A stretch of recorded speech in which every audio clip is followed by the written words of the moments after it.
사도행전 14장 1절부터 18절까지입니다. 오늘 이 본문은 둘로 나눠져요. 1절로 7절은 이제 그 이고니온이라는 곳에서의 사역에 대한 이야기를 하고요. 8절로 20절, 오늘 매일 성경은 18절로 끊었는데 여기는 루스드라에서 일어난 일들을 이야기를 합니다. 18절까지가 사건이고 19절 20절은 반응인데 이건 이제 내일 말씀으로 이렇게 매일 성경이 넘겼죠. 그리고 이제 21절서부터 28절까지는 더베, 루스드라, 이고니온, 안디옥으로 배 타고 돌아가면서 1차 선교 여행을 마무리하는 것이 내일 본문입니다. 우선 오늘 본문 1절로 7절 이고니온에서 이야기인데요. 이에 이고니온에서 두 사도가 함께 유대인의 회당에 들어가 말하니, 여기서 뭘 말했느냐 하면은 복음에 대해서 말을 했죠. 이제 앞에서는 그 첫 번째 1차 선교 여행에서는 무엇을 말했는지를 비교적 자세히 기록을 했어요. 근데 여기서는 무엇을 말했는지를 말할 필요가 없죠. 동일한 복음을 말했겠죠. 그러니까 유대와 헬라의 허다한 무리가 믿더라. 유대와 헬라, 유대인 중에도 믿고 헬라. 그 당시 이제 헬라라는 것은 원래 지명이죠. 요즘에 그리스 북쪽 지역을 헬라라고 그랬어요. 여기에서 그 유명한 알렉산더가 태어나고, 알렉산더가 이제 세계를 정복하면서 헬라 제국을 이루었는데 그리스는 그 밑에 지역이에요.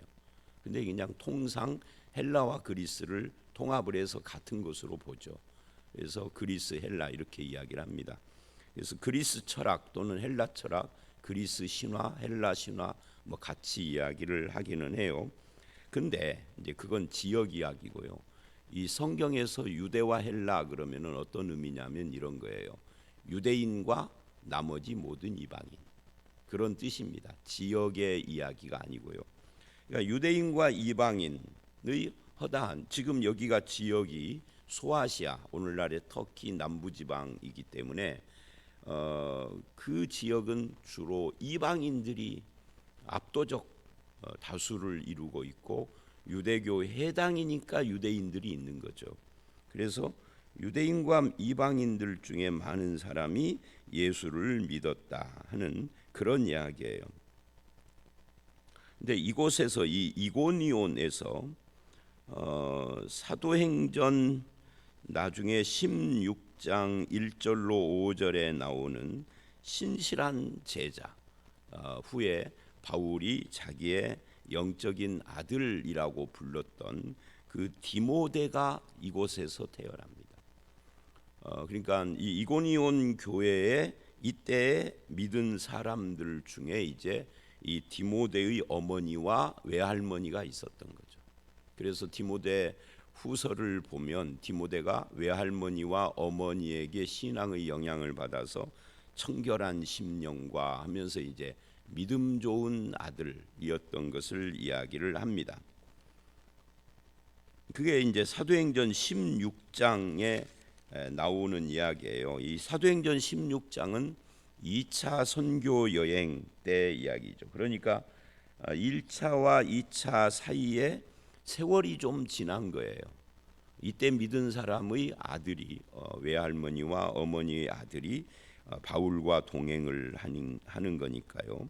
그래서 우리가 성경의 기록이 뭐 앞장 뒷장 해서 이제 쑥쑥 지나가서 1차 선교여행 이렇게 마무리했구나 하지만 실제로는 이때는 다 걸어 다녔기 때문에 하루 이틀에 그 다음 지역 가고 이런 것이 아닌 거예요. 이쪽에서 저쪽, 어제도 그제도 말한 것처럼 그 산맥을 넘어가는데 차로 8시간이면 걸어서는 그게 쉬운 것이 아닌 거죠. 그래서 성경 기록을 읽을 때 그런 어떤 지역, 공간, 시간 이런 것을 좀 염두에 두셔야 할 필요가 있습니다. 자, 그건 그렇고요. 여기서 우리는 이제 어떤 사실을 알게 되느냐면 복음이 전파되는 곳에는 항상 두 가지 반응이 일어납니다. 그 첫 번째는 믿는 자들, 믿음이죠. 그게 1절이에요. 근데 2절을 보면 그러나 그래요. 순종하지 아니하는 자들. 믿는 자와 순종하지 않는 자. 그러면 믿는다는 것은 뭐예요? 순종하는 자죠. 우리가 믿는다는 말과 순종한다는 말이 성경에 섞여 나오는데 이거는 거의 동의어나 마찬가지입니다. 예수를 믿는데 순종은 안 해. 뭐 이 순종은 물론 목사에게 순종을 말하는 건 아닙니다. 하나님께 대한 순종, 말씀에 대한 순종을 말하는 것이기는 하지만 순종과 믿음은 같은 거다.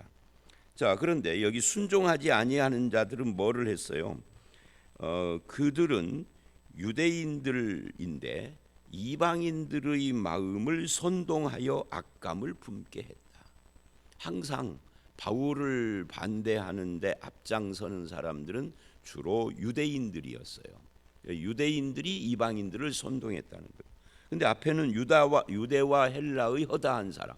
그러니까 유대인이든 헬라인이든 유대인이든 이방인이든 항상 둘로 나눴다. 복음 앞에서는. 그러면 오늘날도 참된 복음이 선포되는 곳에는 항상 두 가지 반응이 일어나는 거예요. 이럴 때 우리는 어떤 것을 바라봐야 하느냐? 복음을 전하는 자와 믿는 자를 바라봐야 합니다. 시기하고 비방하고 선동하는 자들과 그 선동으로 악감을 품는 자들을 바라보는 것이 아니고 이런 사람들을 바라보면서 복음을 전하면 힘들어. 복음을 아무리 뭐 설교를 신앙적으로 복음적으로 성경적으로 하면 뭐해?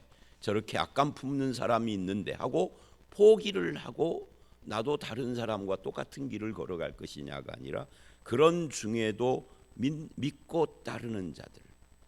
복음 정말 복음을 전하고 정말 성경적인 말씀을 전하니 저렇게 열매가 있어 이렇게 보는 것과 악감을 갚는 사람들을 보면서 그렇게 해봐야 소용없어 이렇게 하는 똑같은 사건인데 어디를 볼 것이냐예요.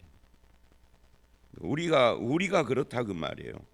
듣고 믿는 자들을 바라보고 그 배후에서 영혼을 구원하시는 하나님의 역사를 바라보면서 우리도 힘을 얻고 위로를 얻고 소망을 품고 그 길을 여전히 걸어가야지.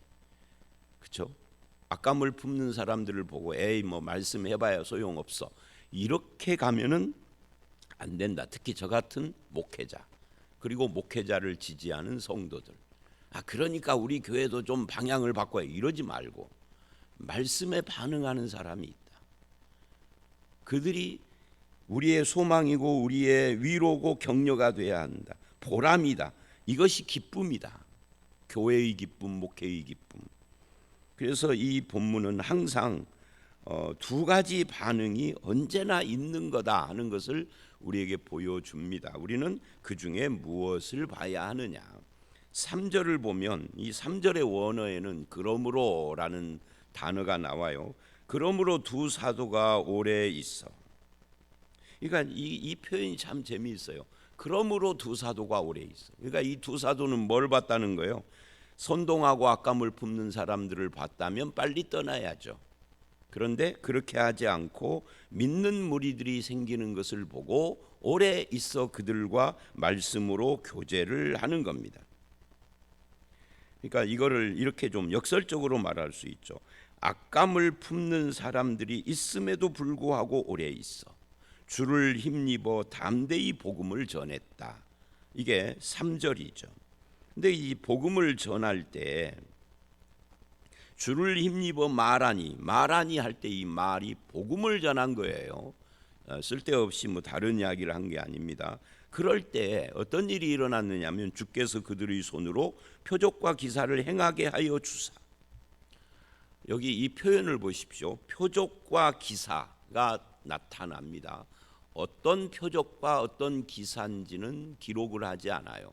뭐 병자가 주로 이제 병자가 고쳐진다든지 사람들의 문제가 해결된다든지 뭐 이런 것을 표적과 기사라고 하죠. 근데 여기서 우리가 주목해야 할 것은 주께서 행하게 하여 주사예요. 이 사람은 피동적인 거죠. 주께서 행하게 하신, 그러니까 하신 것은 주님이고 우리는 그 주님의 손에 쓰임 받는 도구이죠. 그래서 그들의 손으로, 이건 도구다 그 말. 근데 이 부분이 굉장히 중요한 것이 뭐냐면, 나를 통해서 기적과 표사가 막 표적과 기사가 막 일어나는 그런 경험을 하는 사람은 처음에 안 그러겠죠. 2번 되고 3번 되고 이런 일이 일어나면은 내가 주체가 돼 버려요. 내가 표적을 일으킨 거죠. 내가 기적을 일으키는 거죠. 나에게 오라가 되는 거죠. 그죠? 근데 여기서 우리가 2가지를 보는 거예요. 첫 번째는 주께서 행하게 하여 주신 거죠. 내가 하는 게 아닙니다. 이거를 적용을 하면 이런 겁니다. 그래서 이제 내가 바울이라고 하면 나는 어디를 가든 기적을 일으키는 사람이야가 아니라 주께서 행하게 하시는 거니까 나는 기적을 일으키는 사람이 아니에요. 주님이 안 하시고자 하면은 안 일어나는 거예요.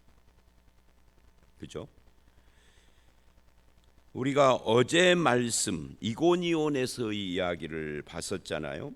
근데 이고니온에서는 기적과 표적과 기사가 일어났습니까? 안 일어났습니까? 이고니온에서는 뭐 그런 것들이 일어났겠지만 성경에 그것에 대해서 별 관심도 없고 말하지 않아요. 그 대신에 어떤 말을 했느냐가 쫙 기록되죠. 그렇게 쫙 기록되고 이후에는 어떤 말을 했느냐를 생략하잖아요. 근데 여기서는 어떤 말을 했느냐는 생략된 채 표적과 기사가 일어났다라는 말을 하는데, 이때 주의해야 한다. 주께서 하시는 것이다. 내가 하는 것이, 나는 그분의 손에 쓰임 받는 도구일 뿐이다. 그러니까 항상 나는 기적을 일으키는 사람이야 라고 하는 것은 오해일 뿐만 아니라, 단순히 오해라면 뭐 그럴 수 있겠죠. 근데 그것이 오해가 아니라 나중에는 교만이 되는 거죠. 그렇게 되면 안 돼요. 그 다음에 2번째 우리가 봐야 할 것은, 주께서 그들의 손으로 표적과 기사를 행하게 하시는 이유가 뭐냐 하면은 자기 은혜의 말씀을 증언하시는 것이다. 여기서 증언하신다 할 때 누가 증언하느냐면 내가 증언하는 것이 아니라 주께서 하시는 거예요. 그러니까 주님은 기적과 표적과 기적과 표사를요, 표적과 기사를 그냥 기적과 표사라고 자꾸 해요. 이게 입이 이해하시고 들으십시오. 그냥 하나만 말합시다. 기적을 일으키시는 이유는 그 자신의 하나님의 은혜의 말씀을 증언하는 데 목적이 있는 거예요. 기적 자체에 목적이 있는 게 아니라. 자, 예를 들면 이런 거죠. 이 사람 병 나았어요. 근데 예수 안 믿으면 아무 의미가 없는 거죠. 병은 어제도 말씀드린 것처럼 병원에 가서도 낫는 거예요. 목사님 안수 받고 감기가 나았어요. 근데 사실은 엄밀히 말하면 감기는 일주일만 지나면 저절로 나. 약 안 먹어도 나. 물론 예외도 있어요. 지금 내 이 말을 듣고 웃는 분이 지금 계세요. 본인이 오래 고생을 하셨거든. 근데 그거를 꼭 기적으로 나을 필요는 없어요. 기적으로 나음이야 뭐 신기하고 좋죠. 그러나 꼭 그럴 필요는 없죠. 근데 하나님은 이 기적을 통하여서 뭐를 하느냐면 기적 자체의 의미를 부여하는 것이 아니라 은혜의 말씀을 증언하기 위하여. 증언한다는 게 뭐예요? 이 기적이 은혜의 말씀을 뒷받침한다는 거잖아요. 이 은혜의 말씀이 옳다. 이 은혜의 말씀을 들어라 라고 하는데 기적을 사용하신다는 거예요. 그러니까 목적은 은혜의 말씀이에요. 기적이 은혜의 말씀이죠. 은혜의 말씀의 내용은 뭐예요? 복음이죠. 복음 증거를 하는데 이 기적이 말하자면 어떤 작용을 한다는 거예요. 사람의 마음을 열고 저 말씀이 진짜구나 하고. 여러분 말씀이 안 믿어지잖아요. 하나님이 세상을 창조했대. 어떻게 믿어? 아니 예수가 동정녀로 어떻게 그걸 믿어? 죽은 자가 부활했대. 말도 안 되는 거죠. 그런데 그게 믿어지는 거예요. 자, 그러면 여기서 한 가지만 더 짚고 갑시다. 기적이 안 일어났는데 그게 믿어졌어. 그럼 기적이 일어날 필요가 없죠. 그죠? 그래서 이런 것이 많습니다. 이 교회가 오래되고 믿은 지 오래된 사람은 교회든 사람이든, 말하면 기독교가 한국에 들어온 지 벌써 140년 막 이러잖아요. 그러면 이제 기적이 주로 일어나기보다는 말씀을 중심으로 하게 되는 겁니다. 근데 오늘날도, 어제도 이제 그 이슬람권에서 선교하는 우리 교회에서 후원하는 인도네시아 박재성 목사님이 와서 김종필 목사님하고 둘이 친구거든요. 김종필 목사님 모르는 분은 옛날 우리 교회 교역자 있었던 분이에요. 지금 김제에 있는데 와서 한참 몇 시간을 11시 반에 와서 헤어지고 집에 가니까 3시간 넘었으니까 밥 먹고 차 마시고 하면서 인도네시아 선교에 대한 이야기를 쭉 들었어요. 그러니까 지금도 복음이 잘 안 들어가는 곳들, 2억 8천만 인구 중에 거의 2억 5천만인가가 무슬림인 그 지역, 그런 지역에서는 아무리 복음을 전해도, 아니 복음 전할 수조차도 없대요. 얼마나 견고한지. 전 세계에서 무슬림이 가장 많은 나라, 사우디아라비아니 중동 전 지역을 다 포함을 해도 세계 1위 국가가 인도네시아잖아요. 그런데 놀라운 것은 사람들이 찾아오는데 어떻게 오셨느냐면 꿈에 하얗게 막 빛나는 옷을 입고 있는 어떤 분이 왔는데 그게 누군지를 몰라서 이 사람 저 사람 아무리 물어보고, 뭐 이슬람 이맘은 이제 목사 같은 사람, 이게 물어봐도 모르고, 그래서 당신 찾아왔다고, 이분이 누구냐고. 그래서 예수 믿는 사람들이 있고요. 뭐 그 외에도, 그러니까 기적이 필요한 사람과 지역이 있는 거죠, 지금도. 근데 우리는 꿈을 믿으면 안 돼요. 꿈을 믿는 게 아니라 그걸 통하여서 복음을 믿는 거지. 자, 어쨌든 그런 이야기다. 그런데 재미있는 것은 4절. 자, 그렇게 표적과 기사가 일어나서 은혜의 말씀을 증언해 주는데도 그 시내의 무리가 나뉘어. 아무리 그래도 안 믿는 사람은 죽어도 안 믿는 거죠. 믿는 사람은 기적 없어도 믿는 경우가 많고, 두 무리로 나뉘었다. 유대인을 따르는 자도 있고 사도를 따르는 자도 있는지라. 두 무리로 나눈 거예요. 기적이 일어나면 무조건 다 믿는 것은 아니다 하는 이야기입니다. 이방인과 유대인과 그 관리들이 두 사도를 모욕하며 돌로 치려고 달려드니. 자, 이거 보십시오. 나누어져서 결국 사도들이 핍박을 받는 겁니다. 근데 이것도 참 묘해요. 돌로 치려고 하는데 돌이 먼지가 되든지, 돌로 치려고 하는데 손이 뻣뻣해지든지, 그런 기적은 안 일어나요. 그래서 성경이 말하는 하나님의 기적은 그런 기적이 아니라 복음의 말씀을 증언하기 위한 기적인 것이다 하는 것을 또다시 확인을 하고요. 그 다음에 더 재미있는 말씀이 나와요. 그건 뭐냐면, 돌로 치려고 달려드니 6절 그들이 알고 도망하여 루가오니아의 두 성 루스드라와 더베 쪽으로 가서 복음을 전했다. 사도들은 항상 복음을 전해요. 기적은 따라서 나올 때가 있고 안 나올 때, 그건 하나님 마음이시죠. 사도들은 기적을 일으키거나 기적을 전하는 자가 아니라 복음을 전하는 자로 있어요. 근데 뭐가 재미있느냐면 그들이 알고 도망하여, 이게 참 재미있는 표현인 거죠. 우리가 앞에서도 본 것처럼 밤중에 성벽을 타고, 광주리 타고 성벽을 넘어 도망갔다 하는 말씀이 앞에 나왔었잖아요. 그것처럼 이제는 이 도망갔다라는 이 수치스러운 사건을 말하거나 하는 것에 별로 개의치 않는 가치관이 변해 있는 거예요. 또 신앙은, 우리나라 사람들의 신앙이 이제 특별히 더 그러는 것 같아요. 뭐 외국은 제가 잘 모르지만 우리나라 사람들은 이 유교의 명분론, 유교의 원래 공자의 유교와 신유교, 주자학의 유교와는 다릅니다. 주자가 변형시킨 유교가 지금 우리가 알고 있는 유교예요. 원래 공자의 유교하고는 성격이 완전히 달라요. 그런데 우리나라의 유교는 명분론에 치우쳐 있어. 그래서 조선 시대 500년 동안 안 그랬던 적도 있었겠지만 대부분 그렇게 쌈박질을 많이 한 거예요.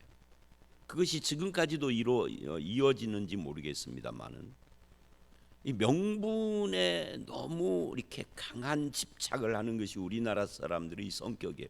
원래 성격이 그런 게 아니라 유교의 영향을 500년을 받았기 때문에 그렇게 기독교인이 돼도 명분론에 붙잡혀 가지고.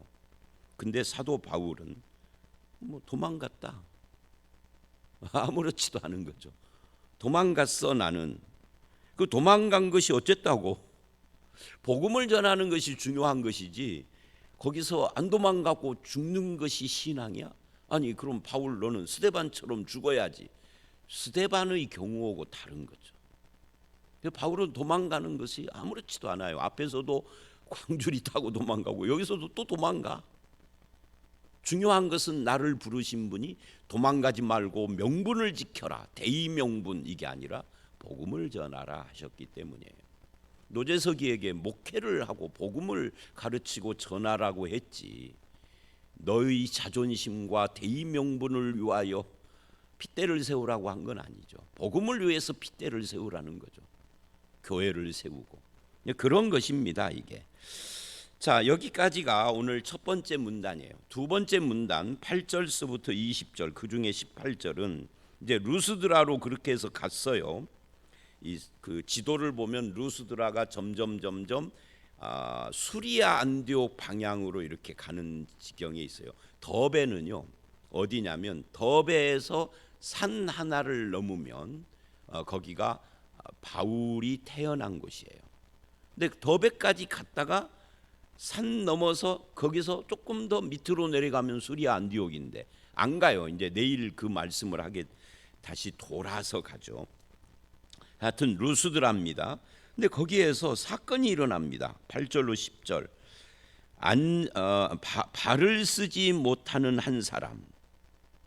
이 사람이 나면서부터 걷지 못하게 되어 걸어본 적이 없는 자라. 이 나면서부터 걷지 못하는 한 사람.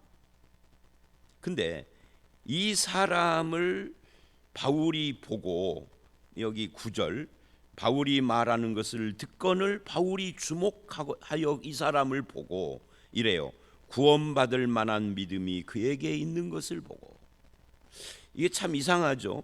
바울은 어떻게 나면서 못 걷는 이 사람에게 구원 얻을 만한 믿음이 있는 것을 알았을까? 어떻게 알았을까? 그 성경은 어떻게 알았느냐를 설명하지 않아요. 근데 기록된 말씀 속에서 이렇게 짐작을 하죠. 바울이 말하는 것을 듣거늘. 이 듣는다는 것이 단순히 귀로 듣는다는 의미만 있는 건 아니에요. 그래서 이제 다른 곳에는 한문으로 청종이라고 하죠. 듣고 순종한다. 근데 여기서 그냥 단순히 듣는 게 아니라 그 바울이 말하는 것이 뭐죠? 복음이죠. 복음의 말씀을 듣는 그 관심을 갖는 그것을 보고 구원 얻을 만한 믿음이 있다라고 판단을 한 거예요. 그러니까 결국은요 말씀에 관심을 보이고 잘 듣고 하나님의 말씀에 어떤 태도를 보이느냐가 믿음 있는 사람이냐 아니냐 하는 것을 판단하는 기준이 되는 거예요. 기적은 그런 사람들에게 그 믿음의 인을 치고 쐐기를 박는 거죠. 맞아, 확실해, 이거야 라고 그런 역할을 하는 거예요.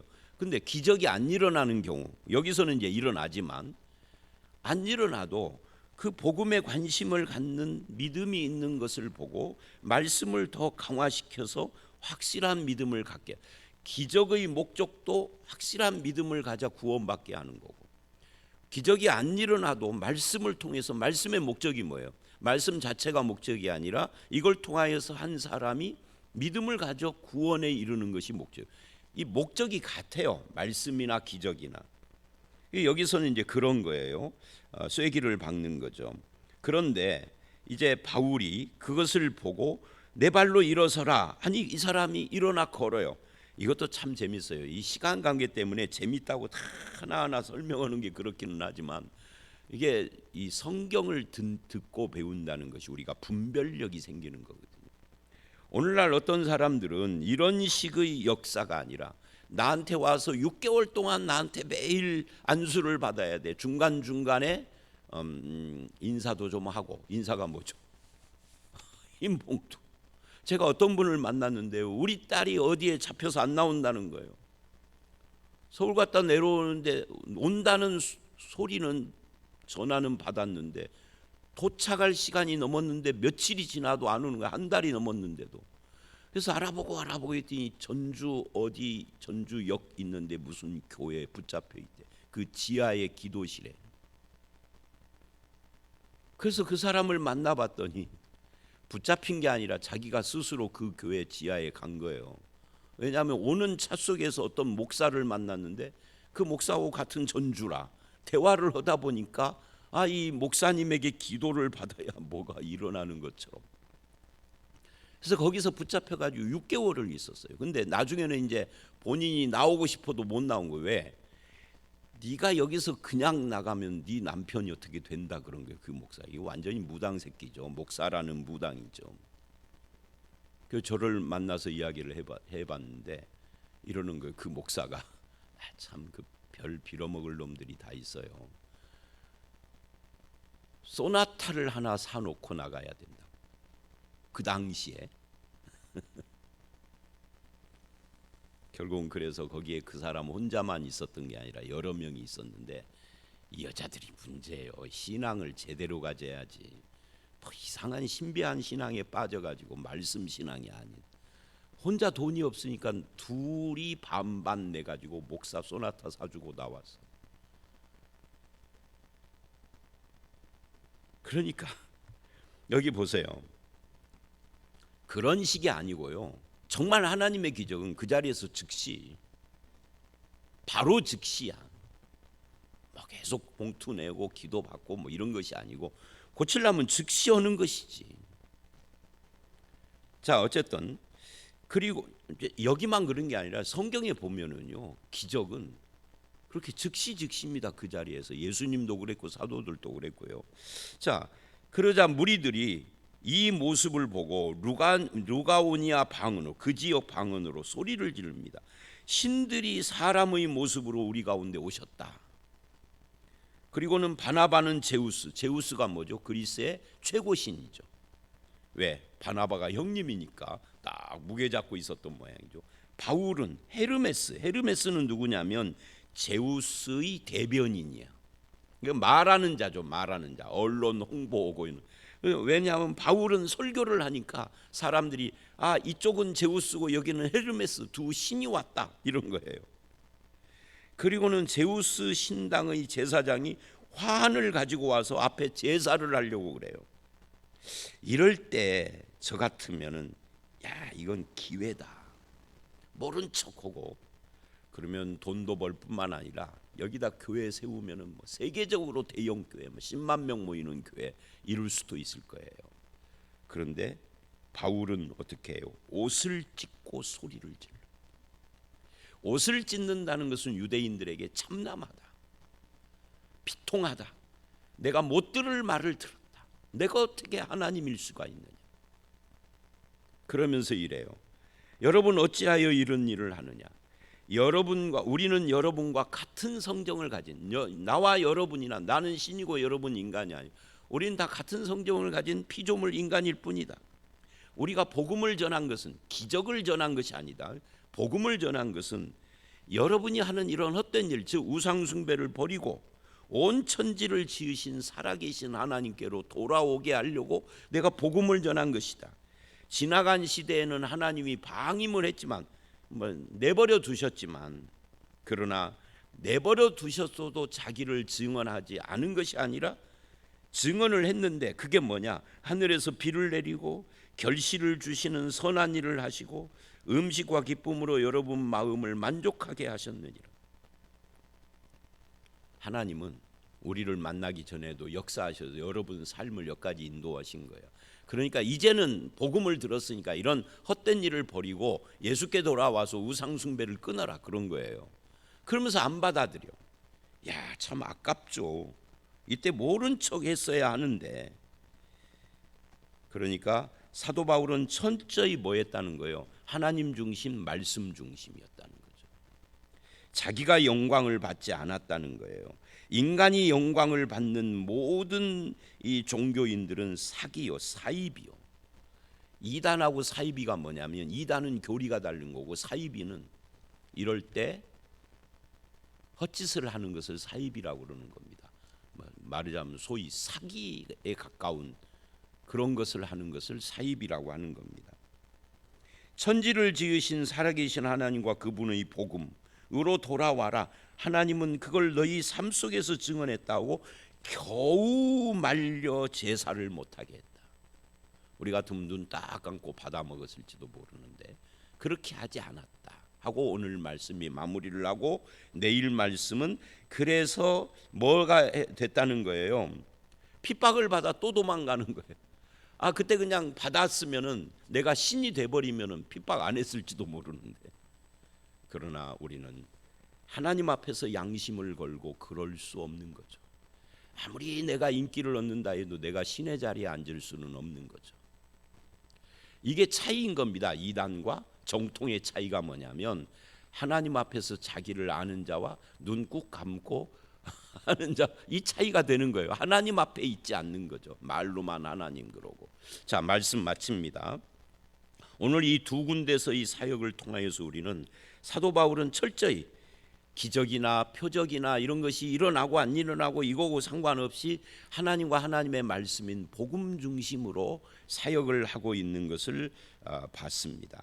저와 여러분의 삶에도 늘 복음이 나의 기쁨이요 나의 행복이요 복음이 나의 능력이요 나는 그 복음과 복음의 말씀을 주시는 주님의 손에 들린 자로 우리의 인생을 살아가야 할 것입니다. 그렇게 살아가는 여러분들에게 하나님이 늘 역사해 주시고 기적이 필요할 때는 기적으로, 겸손이 필요할 때는 겸손한 마음으로, 위로가 필요할 때는 위로가 되시는 그런 하나님과 동행하는 저와 여러분들이 되시기를 주의 이름으로 축원합니다. 함께 기도하겠습니다. 하나님, 사도들은 복음을 전할 때 늘 두 무리로 나뉘어서 핍박을 받기도 하지만 굴하지 않고 계속해서 복음의 말씀을 증거해서 헛된 우상 숭배를 버리고 하나님께 돌아오게 하고 복음으로 사람을 구원하는 것에 초점을 맞춘 것을 봅니다. 사람들은 두 무리로 나뉘었지만 그래도 개의치 않고 악감을 품고 핍박하는 자들이 아니라 그 중에도 믿는 자들을 바라보며 소망을 갖고 격려를 받고 위로를 받으며 주의 종의 삶을 사는 것을 보면서 우리도 그렇게 주님으로 말미암아 위로받으며 복음의 말씀을 붙잡고 이 남은 생애를 살아가는 주님의 자녀들, 주님의 백성들이 되게 하여 주시옵소서. 예수님 이름으로 기도드렸사옵나이다. 아멘.